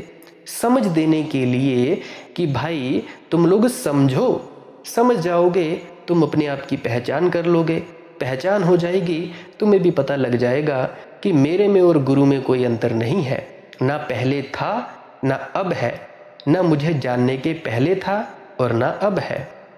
अब जैसे दो शेर हैं, एक शेर है उसको भूल गया है कि मैं शेर हूँ, और दूसरा शेर है उसको याद है कि मैं शेर हूँ, पता है कि मैं शेर हूँ। उस शेर ने पहले शेर को कहा कि भाई तू शेर है, तो भाई जब उसे पता नहीं है कि वह शेर है तब भी तो वो शेर ही था, तब तो कोई भेड़ बकरी नहीं था। बस उसे याद आ गई पहले शेर को, क्योंकि दूसरे गुरु शेर ने बता दिया कि भाई तू शेर है, बता दिया, उसे समझ आ गई, याद आ गई कि हाँ भाई मैं तो शेर हूँ। बस बात खत्म हुई। इसमें कोई भिन्न भेद नहीं है, तुम लोगों में और तुम्हारे गुरु में कोई फर्क नहीं है, एक से ही हो, बस तुम भूले बैठे हो और तुम सभी का गुरु जागा हुआ है। तो बुद्ध कहते हैं कि जो नहीं समझते उनको मैंने विधियां दी, जो समझते हैं उनको मैंने समझ दी, जो नहीं समझते उन्हें मैंने उपाय दिए हैं कि तुम ऐसा ऐसा करो तो हो जाएगा, जो समझते हैं उन्हें मैंने समझा दिया है। बात समाप्त हुई। करीब करीब जैसा कि मनोवैज्ञानिक की कोच पर सैकड़ों मरीज रोज आते हैं जिन्हें बीमारी नहीं होती, पर इससे कोई फर्क नहीं पड़ता, वे बीमार तो हैं ही। बीमारी कोई नहीं है, इससे कोई फर्क नहीं पड़ता, बीमार तो वे हैं ही, असली बीमारों से भी ज़्यादा बीमार हैं। और बीमारी बिल्कुल नहीं है, सिर्फ वहम है, सिर्फ ख्याल है कि बीमारी है। और मुझे कहावत याद आती है हमारे हिमाचल में कि वहम दा काका कोई इलाज नहीं होता, कि वहम का कोई इलाज नहीं होता, सिर्फ वहम है, सिर्फ ख्याल है कि बीमारी है, उनका भी इलाज करना पड़ता है। इलाज क्या है? सिगमंड फ्राइड या जुंग क्या करते रहे हैं? कुछ नहीं, उस मरीज से वर्षों तक उसकी बीमारी को उखाड़कर बात करते रहे हैं। इस बातचीत के दौरान अगर समझ पैदा हो जाए तो वह आदमी बीमारी के बाहर हो जाता है, और अगर समझ पैदा ना हो तो वह आदमी बीमारी के भीतर रह जाता है। मुझे आज भी बात याद आए, मेरे दादाजी थे, तो किसी को अगर बिच्छू कोई डंक मार दे या सांप डंक मार दे तो कहा जाता था कि उसके पैर को अगर वो झाड़ दें तो वो ठीक हो जाता है। होता क्या था दरअसल, उनको सांप दिखाई पड़ता था और ये वहम हो जाता था कि भाई हमें सांप ने डस लिया है। तो डस लिया है, करते क्या थे, मेरे दादाजी के पास आते थे, मैं ठीक ठीक देखा करता था। मैं दादाजी से भी पूछा करता था कि यार बाबा इन्हों तो कुछ नहीं होया, इधे तो पैर बिल्कुल ठीक ठाक है। वो कहता तू चुप कर, तेनों कुछ नहीं पता। तो मैं आपको अपनी हिंदी में बोलता हूँ, तो मैं पूछा करता था कि यार दादा मुझे ये बता, इसका पैर तो ठीक है, कहीं चोट वोट का तो निशान नहीं, ना बिच्छू ने काटा है ना सांप ने, कोई निशान नहीं, फिर भी इनका पैर कैसे फूल गया है? तो वो कहते थे तू चुप कर, तू पीछे बैठ, इधर मेरे पास ना आया कर जब कोई ऐसा मरीज़ आए। तो वो व्यक्ति जिसको वो झाड़ दिया करते थे, झाड़ फूंक वाले कहते थे, तो मेरे दादाजी थे, तो झाड़ फूंक करते थे। और मेरे दादाजी कहते थे कि ऐसा करना, 2-3 दिन बाद फिर आते जाना और झाड़ फूंक करवाते रहना। और वो क्या करते थे, एक मोर का पंख होता था, पाँव के जो पूरे गोल धारे में बांध दिया करते थे, पाँव के इर्द गिर्द बांध दिया, उनको भेज दिया करते थे कि जाओ अब तुम ठीक हो जाओगे। तो ठीक हो जाते थे, धीरे धीरे करके उनकी जो पाँव की सोजिश थी कम होती जाती थी। तो एक दिन मैंने अकेले में बाबा जी से पूछ ही लिया कि यार बाबा दास, कि भाई ये कैसे होता है? वो कहता है कि देख बच्चा, जो बीमारी तो होती है असली, जिन लोगों को सांप ने खाया होता है उन लोगों को ज़रूरत पड़ती है कि सांप का जो डंक है वो निकाले, और जिन लोगों को वहम है उन लोगों को वहम से ही काटा जा सकता है। तो वहम था उन लोगों को कि सांप ने काटा है, तो भाई मैंने उनको वहम से ही ठीक कर दिया। अब मैं बात बताता हूँ अपनी माता की। मेरी माता जी को कोरोना के टाइम में, जब कोरोना था तो उनको सांप ने खा लिया, कान के पास खाया, और जब उनको खाया कान के पास तो खून चल रहा था, कान के पास खाया खून चल रहा था, मेरी टांगें भी पूरी सनी हुई थी उनके कान से। तो भाई वो चली गई, तब तो मेरे दादाजी जिंदा नहीं थे, जब मैं 6ठी कक्षा में था तब चले गए थे। तो वो गई, एक और था दादा, हमारे गांव में सामने ही घर है, आम का पेड़ है सड़क के दूसरे किनारे, तो वहाँ चली गई। तो वो कहता कि भाई झाड़ते हैं, झाड़ता रहा 15 से 20 मिनट। फिर मेरे जो चाचा जी थे कहने लगे कि ऐसा करते हैं, अब इसको हॉस्पिटल ले जाते हैं। तो क्या हुआ मेरी माता को हॉस्पिटल ले जाया गया। यहीं होशियारपुर में सेंट जोसेफ नाम का हॉस्पिटल है, तो वहाँ पे लेके गए तो मेरी माता को 40 इंजेक्शन लगे एंटी वेनम के। 40 इंजेक्शन लगे और 40 इंजेक्शन लगने के बाद वो 3-4 दिन में होश में आई। तो अब ये देखो, ये भी मेरी आप बीती है। मेरी माता को सच में सांप ने काटा था, सच में उनको सच में बीमारी थी। बीमारी का मतलब उनको सांप ने काटा था, इसीलिए तो उनको इंजेक्शन लगे। तो इंजेक्शन लगे और वो ठीक हुई। और जो व्यक्ति झूठ मूठ के होते हैं कि हमें ये हो गया है, हमें वो हो गया है, उनको बस वहम होता है। तो ऐसे ही वहमों से बाहर आओ। तुम लोग वहमों भरमों में भरे हो और इन्हीं तुम्हारे वहमों का फ़ायदा लेते हैं ये पंडित, ये चेले, ये ओझा, ये तांत्रिक। होता वो तो तुम लोगों को कुछ नहीं है। और तुम लोग कहते हो कि जिन स्त्रियों में आत्माएं आती थी, आत्माएं वात्माएं कुछ नहीं आती थी। उनको प्रॉब्लम होती है हिस्टीरिया की। हिस्टीरिया की दिक्कत होती है उन स्त्रियों को जिन स्त्रियों ने अपनी काम वासना को बहुत ज़्यादा दबाया होता है। किसी कारण से पति नहीं था या कोई बीमार था या कोई भी ऐसी दिक्कत हो गई तो वो हिस्टीरिया से पीड़ित होती हैं। गौर कर लेना, चाहे डॉक्टरों से पूछ लेना कि हिस्टीरिया कैसे होता है। बहुत सी प्रक्रियाएं हैं। तो ये वहमों भरमों से दूर आओ, बाहर निकलो। मैं नहीं कहता कि तंत्र नहीं होता, होता है, पर तंत्र मंत्र यंत्र की काट क्या है। बस तुम भजन सिमरन करो, अपने ध्यान में बैठो, चुपचाप बैठ जाओ। किसी को भी लगे कि हम पर तंत्र का इस्तेमाल हुआ है या हम पर ये हुआ है वो हुआ है, दिल घबराता है, जी मचलता है, चुपचाप कमरे में कुंडी लगानी है, शांत हो जाना है, अपने घर पे आ जाना है। चौकड़ी मारकर, अगर नहीं मार सकते टांगे सीधी सोफे पर बैठकर आंख बंद कर लेनी है। किसी को नामदान मिला है तो जप सिमरन और उसके बाद शब्द धुन सुननी है। अगर किसी को नामदान नहीं मिला है तो वो सांस क्रिया करे। लंबे लंबे श्वास लेने हैं 15 से 20 मिनट करके, और वो सो जाए या वो ध्यान में उतर जाए। अगर कोई हार्ट पेशेंट है, प्रेग्नेंट लेडी है, वो क्या करे, आंख बंद करके चुपचाप मौन होकर बैठ जाए। कुछ नहीं करना, बस बैठना है। तो जब तुम ध्यान में होते हो, तुम्हारे शरीर के अंदर से ऐसी किरणें निकलती हैं जो तंत्र मंत्र को काट डालती हैं। वैसे तो 99% वहम होता है, पर फिर भी किसी को लगे कि हम पर किया है, कराया है, वो रोज़ 15 से 20 मिनट भजन सिमरन करना शुरू कर दे। ये है दवाई। तो मैं बात कर रहा था कि झूठी जो बीमारियां होती हैं, उन बीमारियों का इलाज झूठ से ही किया जाता है, सत्य से नहीं किया जाता। जैसा कि अभी मैंने अपने दादाजी की उदाहरण बताई, अपनी माताजी की उदाहरण बताई। तो जीवन की समस्या वास्तविक बीमारी की समस्या नहीं है। जीवन की समस्या एक भ्रांत सूडो बीमारी की समस्या है। इसीलिए लाओ त्से किसी उपाय की बात नहीं करता, वह कहता है निरुपाय हो रहो। बस यही उपाय है। जान लो, समझ लो और ठहर जाओ, बस यही उपाय है। लाओ त्से की बात किसी हताशा, किसी पराजय की बात भी नहीं है। ये बहुत मज़े की बात है, ये समझनी चाहिए। ये सदा मन में उठती है। लाओ त्से जैसे व्यक्तियों की बात सुनकर ऐसा लगता है एस्केपिस्ट हैं, पलायनवादी हैं। कहते हैं कुछ चाहो मत, नहीं चाहेंगे तो बढ़ेंगे कैसे। यद्यपि चाहकर कितने बढ़ गए हैं, इसका कोई हिसाब रखा? चाहकर कितने बढ़ गए हैं? हक्सले से कोई पूछ रहा था कि आपकी 3 पीढ़ियां, हक्सले परिवार की 3 पीढ़ियां प्रोग्रेस और प्रगति के पक्ष में काम करती रही हैं। बाप और परदादा से लेकर 3 परिवार मनुष्य जाति की प्रगति हो, इसका काम करते रहे हैं। तो अल्डूस से किसी ने पूछा कि आपकी 3 पीढ़ियों ने काम किया है मनुष्य की प्रगति के लिए, आपसे हम लेखा चाहते हैं, ब्यौरा चाहते हैं इस बात का कि क्या आप कह सकते हैं कि आदमी आज से 5000 साल पहले जैसा था उससे आज ज़्यादा सुखी है? क्या ज़्यादा शांत है? क्या ज़्यादा आनंदित है? अल्डूस हक्सले ने कहा, अगर मेरे परदादा से पूछा होता तो वे हिम्मत से कह सकते थे कि हाँ है। अगर मेरे बाप से पूछा होता तो वे थोड़ा झिझकते, मैं उत्तर नहीं दे सकता। नहीं, आदमी सुखी भी नहीं हुआ, शांत भी नहीं हुआ, आनंदित भी नहीं हुआ। और प्रगति काफ़ी हो गई, प्रगति कम ना हुई, प्रगति काफ़ी हो गई।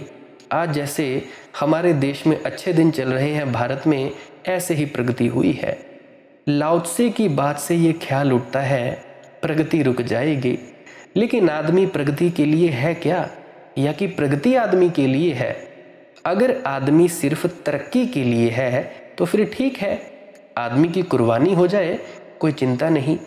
तरक्की होनी चाहिए, होकर रहनी चाहिए, छोटा मकान बड़ा हो जाना चाहिए, आदमी मर जाए मर जाए, रास्ते पर 10 मील प्रति घंटे की रफ्तार के वाहन हट जाने चाहिए, 1000 मील की रफ्तार के वाहन आ जाने चाहिए, कोई फिक्र नहीं रास्ते पर आदमी बचे कि ना बचे, चांद तारों पर पहुंचना चाहिए, कोई फिक्र नहीं पहुंचने वाला बचे कि ना बचे।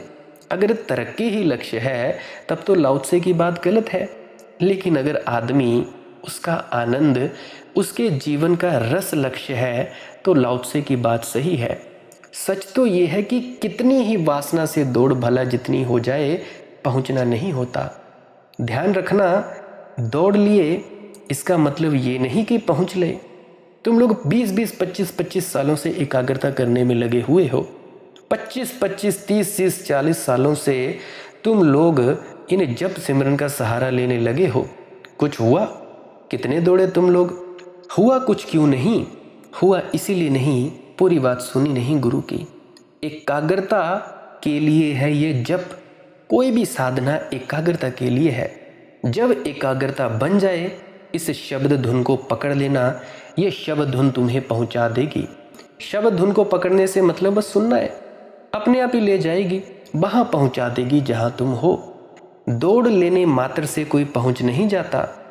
तुम कहते हो कि भाई हम 2.5 घंटे करते हैं भजन सिमरन, 5 घंटे करते हैं, 10 घंटे करते हैं, क्या कुछ हुआ? कुछ भी नहीं हुआ।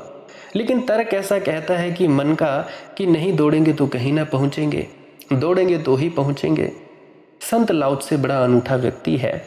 लाओ त्से कहता है जीवन की जो परम संपदा है वह ठहरने और खड़े होने से दिखाई पड़ती है, दौड़ने से दिखाई नहीं पड़ती। और ऐसा लाओ त्से अकेला नहीं कहता है, ऐसा महात्मा बुद्ध भी कहते हैं, महावीर भी कहते हैं, पतंजलि भी कहते हैं। इस जगत में जिन लोगों ने जाना वे सभी कहते हैं। अगर ऐसा है तो सब ज्ञान पलायनवादी हैं और सब अज्ञानी प्रगतिवादी हैं। एक भी ज्ञानी लाओ त्से से भिन्न नहीं कहेगा। फिर ये भी बड़े मज़े की बात है कि ये सब अज्ञानी जो तरक्की करते हैं, घूमकर आज नहीं कल किसी न किसी लाओ त्से के चरण में जाते हैं शांति के लिए। आज तुम देखो, ये जो बाबा गुरिंदर सिंह ढिल्लों हैं, इनके चरणों में कितने नेता गिरते हैं, कितने गिरते हैं नेता। नीम करोली बाबा के बारे में मैं देखता था, कितने सारे बड़े बड़े लोग उनके आगे झुकते थे कि शांति चाहिए। क्यों जाते थे? दिमाग खराब है? नहीं, लाओ त्से कभी इन अज्ञानियों के चरणों में कभी नहीं गया कि शांति चाहिए। प्रगतिवादी, तरक्कीवादी सदा ही किसी न किसी दिन पलायनवादी के चरण में बैठ जाता है कि मुझे शांति दो। वह पलायनवादी कभी किसी प्रगतिवादी के पास पूछने नहीं जाता कि तुम्हें बड़ा आनंद मिल गया, थोड़ा आनंद मुझे भी दो। निरअपवाद रूप से ऐसा क्यों होता है? लाओ त्से के पास भी आंखें हैं, महात्मा बुद्ध के पास भी आंखें हैं। अभी बहुत से लोग हैं जो आते हैं, एक एक दिन का लाखों रुपया कमाते हैं, फिर भी कहते हैं कि मनदीप भाई शांति नहीं। कनाडा में बैठे हैं, ऑस्ट्रेलिया में बैठे हैं, अमेरिका में बैठे हैं, अरब अमीरात में बैठे हैं, फिर भी मुझसे कहते हैं कि मनदीप भाई शांति नहीं है। सब कुछ है, हमसे सब कुछ ले लो। पर मैं उनसे कहता हूँ कि भाई मुझे जो ज़रूरत होगी मैं वही लूँगा, और जिस दिन होगी तब मैं ले ही लूँगा। परंतु अभी मुझे ज़रूरत नहीं है, होगी तो मैं बताऊँगा, अगर होगी तो मैं मुँह से मांग कर ले लूँगा ना। मुझे ऐसी क्या दिक्कत है? जो मुझे ज़रूरत होगी तो होगी, नहीं तो नहीं होगी। परंतु ऐसा तुम मत कहना कि भाई तुम मेरी ज़रूरत पूरी कर दोगे और मैं तुम लोगों को शांति दे सकूँगा। नहीं भाई नहीं, कोई व्यक्ति दूसरे को शांति नहीं दे सकता।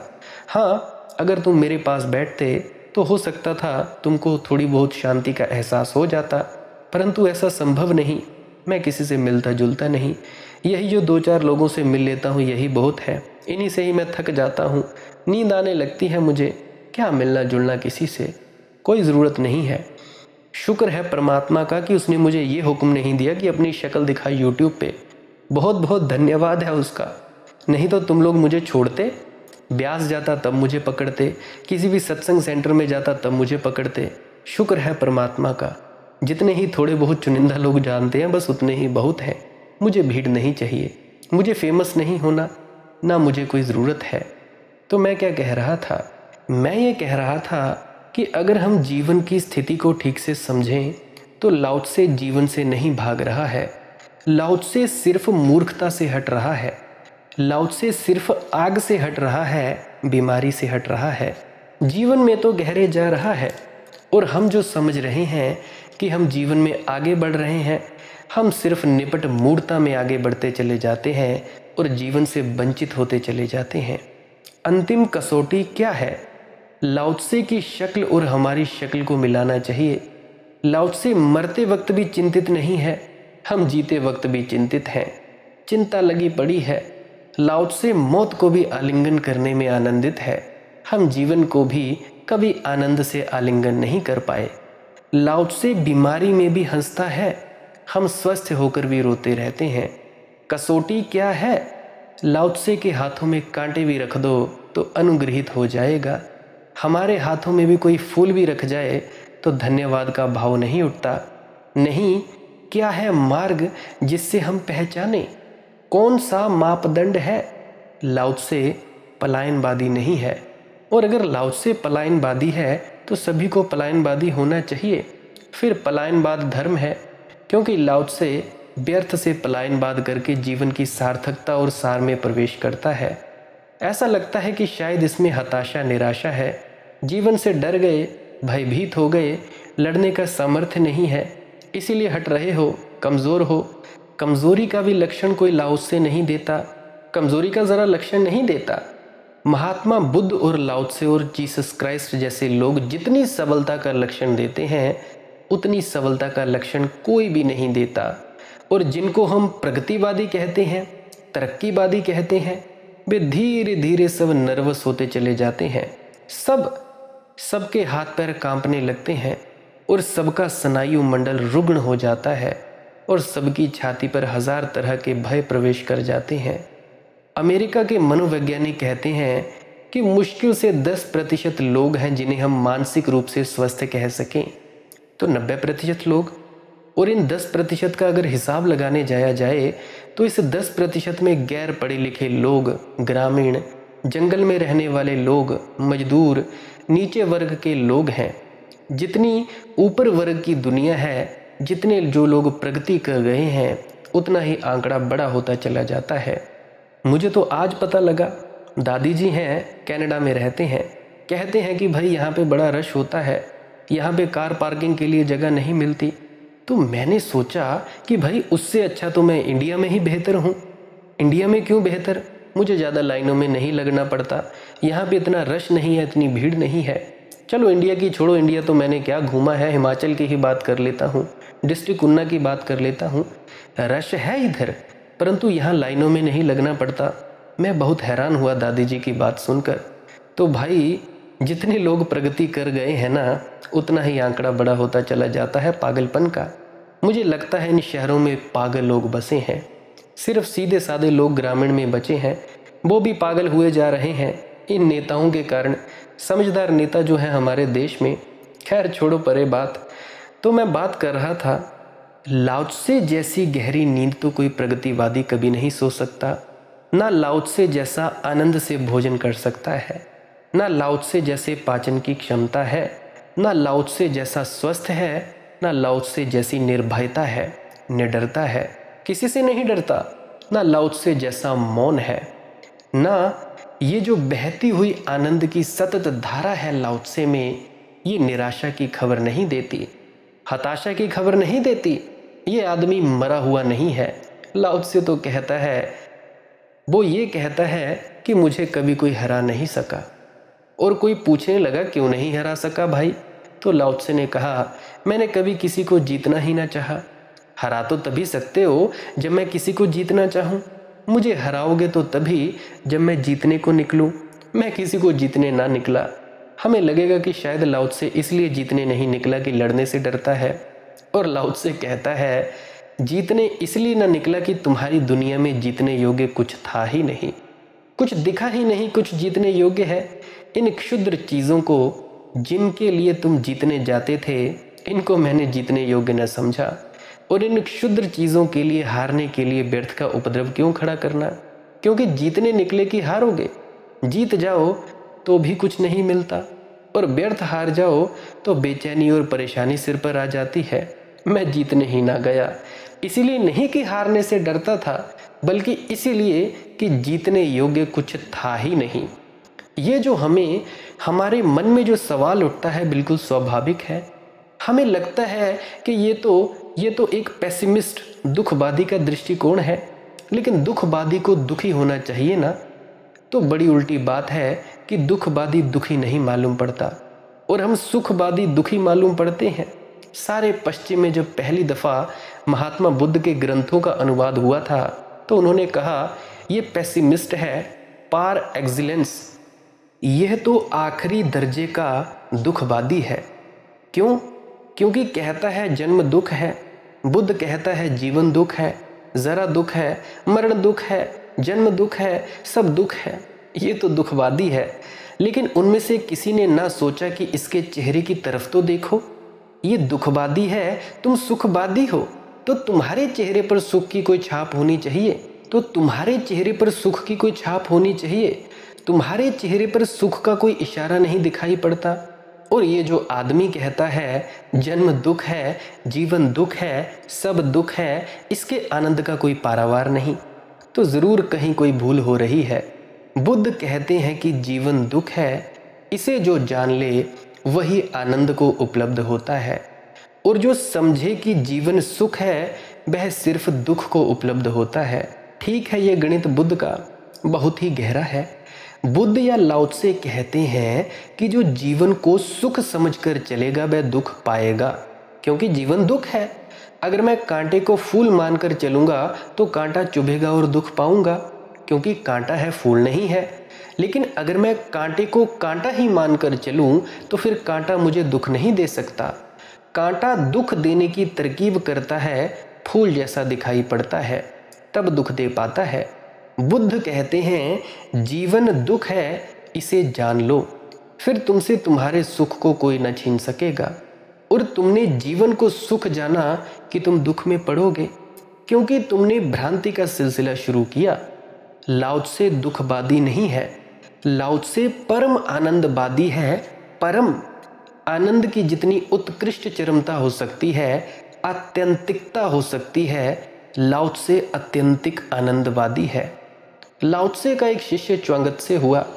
च्वांगत्से को चीन के सम्राट ने निमंत्रण भेजा कि तुम आओ और मेरे बड़े वजीर बन जाओ। च्वांगत्से ने खबर भेजी, लेकिन मैं जितने सुख में हूँ उसके ऊपर कोई सुख नहीं, तो वजीर बनाकर तुम मुझे नीचे ही उतार पाओगे, क्योंकि इसके आगे तो कोई आनंद है नहीं। अब तो कहीं भी बढ़ना पीछे हटना है। च्वांगत्से ने कहा, अब कहीं भी बढ़ना पीछे हटना है, अब तो इंच भर सरकना खोना है, क्योंकि जहाँ मैं हूँ उससे परम कोई आनंद नहीं है। हमको लगेगा कि वजीर होने का मौका मिलता है, पागल है। खुद सम्राट बुलाता है, नहीं तो एक एक बॉर्डर के पास जाना पड़ता था। पागल है बिल्कुल, चुपचाप चले जाना था, ऐसा मौका नहीं खोना था। लेकिन च्वांगत्से की समझ उसे कुछ और कहती है। च्वांगत्से की समझ ये कहती है कि मैं जिस परम आनंद में हूँ वहाँ से ज़रा भी हिला तो तुम मुझे नीचे ही उतार लोगे, इसके आगे और कोई गति नहीं है, तुम संभालो भैया। लाओ त्से या च्वांगत्से या कोई और तथाता की जब बात करते हैं एक्सेप्टेबिलिटी की, कि सब कर लो स्वीकार, तो इसीलिए नहीं कि किसी विषाद से, किसी फ्रस्ट्रेशन से, किसी संताप से, इसीलिए नहीं कि जीवन में संतोष रखना बड़ी अच्छी बात है, इसीलिए नहीं। स्वीकार का भाव दो कारणों से हो सकता है। एक तो इसीलिए आदमी स्वीकार कर ले कि अब कोई उपाय नहीं है, अब स्वीकार ही कर लो, इसमें कम से कम कंसोलेशन, सांत्वना रहेगी। नहीं, लाओ त्से की टोटल एक्सेप्टेबिलिटी तथाता का ये अर्थ नहीं है। लाओ त्से कहता है जो आदमी ये कहता है कि स्वीकार करने से संतोष रहेगा, वह आदमी अभी भी अस्वीकार कर रहा है। इसको समझ लेना चाहिए, वह अभी भी अस्वीकार कर रहा है, क्योंकि अगर अस्वीकार ना हो तो असंतोष कैसा। मैं कहता हूँ मेरे पैर में कांटा गड़ा है, अब स्वीकार ही कर लूँ तो कम से कम संतोष रहेगा कि ठीक है, गड़ गया कांटा, पीड़ा हो रही है, दर्द हो रही है, स्वीकार कर लूँ। लेकिन इस स्वीकृति में अस्वीकार छिपा हुआ है। सच तो यह है कि मेरी स्वीकृति अस्वीकार का ही एक ढंग है।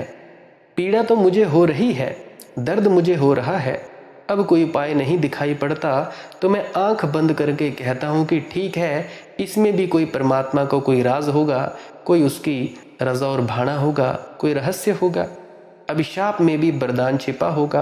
काले बादलों के भीतर भी सफ़ेद चमकती हुई बिजली छिपी रहती है। कांटों के भीतर भी फूल रहता है। दुख में भी सुख छिपे रहते हैं। लेकिन मेरी खोज सुख की ही है। वह सफ़ेद बिजली की रेखा के लिए ही मेरी खोज है। काले बादल की मेरी कोई स्वीकृति नहीं है। और जब रात बहुत अंधेरी हो जाती है तो सुबह करीब होती है, मगर मेरी आकांक्षा सुबह के लिए ही है। काली रात को अपने को समझाने के लिए मैं समझा रहा हूँ कि कोई हर्जा नहीं, रात बहुत काली हो गई है, अब सुबह भोर करीब होगी। लेकिन मेरी इच्छा भोर के लिए है। रात के कालेपन को मैं भोर की इच्छा को सामने रखकर थोड़ा हल्का कर रहा हूँ, संतोष कर रहा हूँ। लेकिन लाओ त्से इस तथाता की बात नहीं करता। लाओ त्से कहता है इसीलिए नहीं स्वीकृति की संतोष चाहिए, बल्कि इसीलिए कि अस्वीकृति मूढ़ता है। पाँव में कांटा गड़ा, तुम ना स्वीकार करो कि कांटा गड़ा है, तब भी तुम उसे छिपा तो ना पाओगे, झुठला तो ना पाओगे। ये सच्चाई है। तो भाई लाओ त्से यही समझाना चाहता है और कुछ नहीं बोलना चाहता। अब ये कहानी याद आती है मुझे। कहानी कहकर अपनी वाणी को विराम दूंगा। च्वांगत्से का मैंने नाम लिया। च्वांगत्से की पत्नी मर गई तो जब सम्राट गया सांत्वना देने, दुख मनाने, तो वह खंजड़ी बजा रहा था अपने द्वार पर बैठकर। सुबह पत्नी को विदा किया। 12 बजे खंजड़ी बजाता था, पैर फैलाए हुए था, गीत गाता था। सम्राट थोड़ा झिझका। वह तो तैयार होकर आया था, जैसा कि जब भी कोई किसी के घर मर जाता है तो लोग तैयार होकर आते हैं, क्या कहना, क्या पूछना, सब तैयार होता है। बिल्कुल रिहर्सल 2 दफ़े घर में करके आते हैं। क्या कहेंगे, क्या उत्तर देगा, अजी बड़ा माड़ा हुआ, ये हुआ, वो हुआ, और क्या जवाब होगा, सब पक्का ही है। और जो 2-4 अनुभवी हैं, 2-4 को विदा कर चुके हैं, वे तो बिल्कुल पक्के ही हैं। उनको तो कोई ज़रूरत ही नहीं, उनको डायलॉग बिल्कुल याद ही होता है। वह तैयार करके सम्राट आया था कि ऐसा ऐसा दुख प्रकट करेंगे, ऐसा ऐसा भाव बताएंगे। इधर देखा तो हालत ही उल्टी थी। यहाँ पुराने डायलॉग का उपाय न था। वे खंजड़ी बजा रहे थे और बड़े आनंदित थे। सम्राट से रहा ना गया। उसने कहा, च्वांगत्से दुख न मनाओ, इतना काफ़ी है, कम से कम खंजड़ी तो मत बजाओ। बहुत है, इतना ही बहुत है कि दुख मत मनाओ, बाकी खंजड़ी। च्वांगत्से ने क्या कहा पता है? च्वांगत्से ने कहा, या तो दुख मनाओ या खंजड़ी बजाओ, 2 के बीच में खड़े होने की कोई जगह नहीं है। 2 के बीच में खड़े होने की कोई जगह नहीं है। और दुखी मैं क्यों हूँ? परमात्मा को धन्यवाद दे रहा हूँ कि इतने दिन जीवन था। आश्चर्य, उसने मेरी इतनी सेवा की। आश्चर्य, उसने मुझे इतना प्रेम दिया। आश्चर्य, और मैं उसे विदा के क्षण में अगर खंजड़ी बजाकर विदा भी ना दे सकूं तो बहुत अकृतज्ञता। मैं उसे विदा दे रहा हूँ। अब वह बहुत दूर, धीरे धीरे दूर होती जाती होगी इस लोक से। मैं उसे विदा दे रहा हूँ। मेरी खंजड़ी की आवाज़ धीमी होती जाती होगी, पर जाते क्षण में मैं उसे आनंद से विदा दे पाऊँ। हम हैं एक, साथ रहकर भी आनंद से नहीं रह पाते, हम सुखवादी हैं। च्वांगत्से है एक, मृत पत्नी को खंजड़ी बजाकर आनंद की विदा दे रहा है। वह दुखवादी है। तब फिर हमारा दुखवाद सुखवाद बड़ा अजीब है। कौन दुखवादी है? हम दुखवादी हैं। 24 घंटे दुख में रहते हैं। च्वांगत्से परम सुखवादियों में से एक है। लाओ त्से इसलिए नहीं कहता कि स्वीकार कर लो, किसी विवशता से, किसी हेल्पलेसनेस से नहीं, किसी बल से, किसी शक्ति से, किसी सामर्थ्य से। स्वीकार कर लेना बड़ी सामर्थ्य है, बड़ा बल है। महावीर को कोई पत्थर मार रहा है, महावीर खड़े हैं, हमारे मन में होगा कैसा कायर आदमी है। पत्थर का जवाब तो और बड़े पत्थर से देना चाहिए, लेकिन महावीर खड़े हैं किसी कायरता से नहीं, किसी परम शक्ति के कारण। इतनी विराट शक्ति है भीतर कि ये पत्थर लगते नहीं। ये पत्थर चोट नहीं पहुंचा पाते। ये पत्थर भीतर किसी रिएक्शन को, किसी प्रतिक्रिया को जन्म नहीं दे पाते। ये पत्थर फेंकने वाला बचकाना है। महावीर इस पर दया से भरे हैं, पूरी करुणा से, कि कैसा पागल है, व्यर्थ मेहनत उठा रहा है। हम दो में से एक काम कर सकते हैं, या तो पत्थर का जवाब पत्थर से दें और या भाग खड़े हों। हमें दो के अतिरिक्त तीसरा विकल्प नहीं दिखाई पड़ता। तीसरा ऑप्शन हमें दिखाई ही नहीं पड़ता। समझ क्या है? समझ तो है नहीं। महावीर का विकल्प तीसरा है। ना तो वे भागते हैं, ना तो वे पत्थर का जवाब पत्थर से देते हैं। वे पत्थर को लेते ही नहीं। पत्थर उनके भीतर किसी तरह का कोई व्यवधान पैदा नहीं कर पाता और इससे वे बड़े लाभ में रहते हैं, हानि में नहीं रहते। इससे वे अपनी परम शांति, अपने परम आनंद में प्रतिष्ठित रहते हैं। वे उसमें इंच भर यहाँ वहाँ नहीं होते। समस्त धर्म महापराक्रम से पैदा होता है, महापुरुषार्थ से। और समस्त धर्म अभय से जन्मता है, भय से नहीं। और समस्त धर्म आनंद में प्रतिष्ठा है, दुख में नहीं। दुख का सूत्र है सुख की मांग, आनंद की प्रतिष्ठा का मार्ग है दुख की स्वीकृति। गुरु प्यारी साध संगत जी, आज मैं बहुत बोल चुका। इतना ही अमल कर लो तो भाई बहुत है। कोई प्रश्न है तो प्रार्थना है कि भाई पुरानी सत्संग वीडियोस को अवश्य सुना जाए। उनको सुनकर आप मुझे कृतज्ञ करें। क्या पता आपके किसी प्रश्न का जवाब मिल जाए। कम से कम 50-100 वीडियो सुने, क्या पता आपकी कोई घुंडी फंसी हो वो निकल जाए। आप मुझे व्हाट्सएप पर भी मैसेज कर सकते हैं 9825588872। मैं आपके कोशिश करूँगा मैसेज का जवाब देने के लिए। कॉल करने की कोई कोशिश ना करें, क्योंकि मुझे भी तंगी होती है, गृहस्थ व्यक्ति हूँ। कॉल कोई ना करे बिना इजाज़त के, बिना इजाज़त के कॉल ना करे। नहीं तो अगर बार बार कॉल करोगे, 10-10, 15-15 बार कॉल करोगे एक बार काट देने से, तो भाई फिर मुझे माफ़ करना, जैसा कि सभी अक्सर करते हैं, तो फिर मेरे से भी ब्लॉक हो जाओगे तुम लोग। क्योंकि मैं परेशान नहीं होना चाहता। 12-12, 13-13 बार कॉल करोगे मेरे से बिना इजाज़त लिए, फिर तो मुश्किल हो जाएगा। तो ऐसा कोई ना करे, आपकी बड़ी दया होगी, मैं आपका बड़ा अनुग्रहित रहूँगा। और आप सभी भजन सिमरन अवश्य किया करें। भजन सिमरन क्या है? सिमरन है कुछ शब्दों का जाप करना जिससे एकाग्रता मिलती है।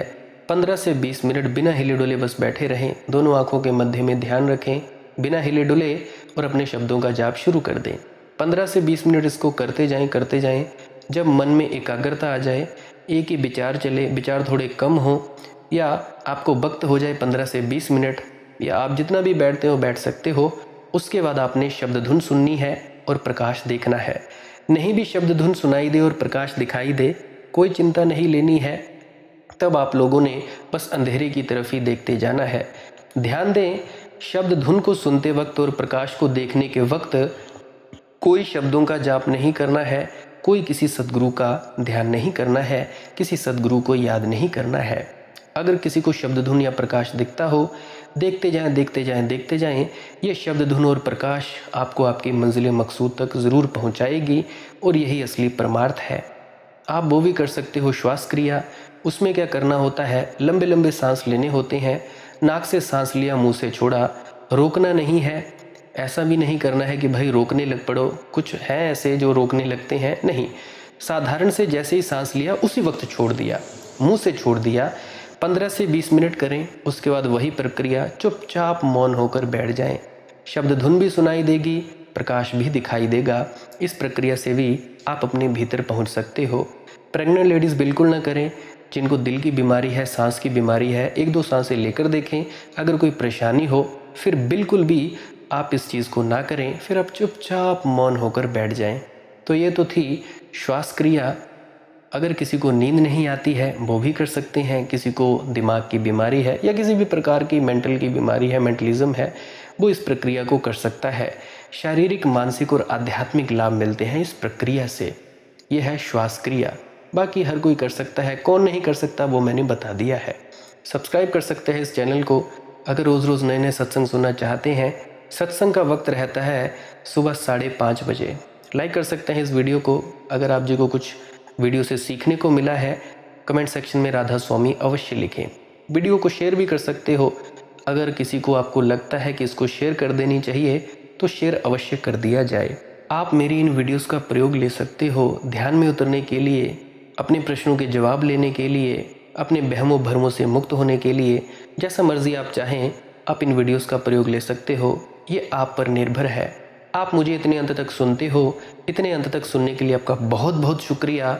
अंत में अब आपसे इजाज़त चाहता हूँ, आपके भीतर बैठे परमात्मा को प्रणाम करता हूँ। मेरा प्रणाम स्वीकार करें। राधा स्वामी जी।